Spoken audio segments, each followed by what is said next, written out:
ഇപ്പോൾ സന്ദീപ് വാര്യർ മാധ്യമങ്ങളോട് സംസാരിക്കുന്നതിൻ്റെ തത്സമയം. അപ്പോൾ അദ്ദേഹത്തോട് അങ്ങേയറ്റത്തെ ആദരവാണുള്ളത്.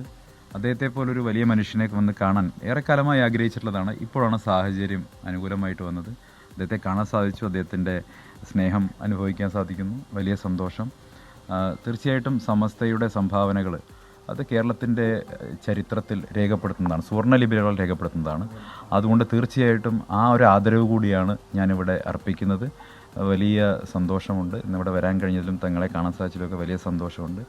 തീർച്ചയായിട്ടും അദ്ദേഹത്തിൻ്റെ അനുഗ്രഹം എനിക്ക് മുന്നോട്ടുള്ള പ്രയാണത്തിൽ തീർച്ചയായിട്ടും ആവശ്യമുണ്ട്. അത് ഗുണകരമായിട്ട് വരും. ശബ്ദങ്ങളെ കണ്ടതുമായി ബന്ധപ്പെട്ട് മുഖ്യമന്ത്രി വലിയ വിമർശനം ഉന്നയിക്കുന്നുണ്ട്. അതിന് പിന്നാലെയാണ് ഈ കൂടിക്കാഴ്ച. നോക്കൂ, ഈ നമ്മൾ കേരളത്തിലെ ഈ ഒരു വിവിധ സോഷ്യൽ സെഗ്മെൻറ്റുകളിൽ കേരളത്തെ നയിക്കുന്ന ആളുകളാണ് ഇവരൊക്കെ. വലിയ പ്രകാശ ഗോപുരങ്ങളാണ്. അത്തരം ആളുകളെ രാഷ്ട്രീയ വിദ്യാർത്ഥികൾ എന്നുള്ള നിലയ്ക്ക്, പുതിയ തലമുറയിൽ രാഷ്ട്രീയ നിലയ്ക്ക് അവരെ കാണുക, അതെ, അവർ അനുഗ്രഹം വാങ്ങുക എന്നൊക്കെ പറയുന്നത് അത് നല്ല കാര്യമാണ്. മുഖ്യമന്ത്രി സന്തോഷിക്കണം. എൻ്റെ അഭിപ്രായം അങ്ങനെയാണ്. 3.5 കോടി മലയാളികളുടെ മുഖ്യമന്ത്രിയാണല്ലോ.